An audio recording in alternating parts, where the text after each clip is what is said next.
The essence of any contract is that there is a meeting of the minds between the parties, that there is mutual ascension and understanding as to what is being agreed upon. The core elements, the offer of something of value in return for something of value, and then the acceptance of that offer. There has to be something that is exchanged of value that is known as consideration.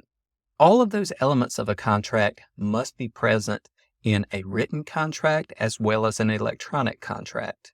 With that being said, there are different rules that apply depending on whether the contract is for the sale of goods or whether it is for something other than the sale of goods.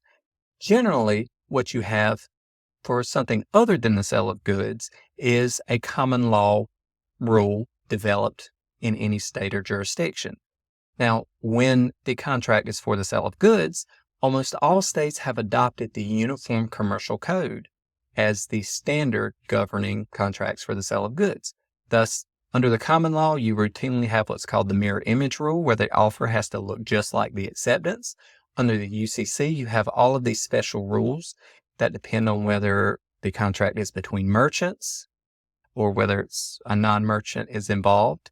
And then if it is between merchants, does it require ascension to the additional terms or not? That type of thing. So with regard to the offer and acceptance, you're going to look to the specific type of law that applies in order to make certain that these e-contracts are readily valid and accepted equally or on equal footing with a traditional written contract. You have multiple laws, one being the Federal Electronic Signatures and Global and National Commerce Act.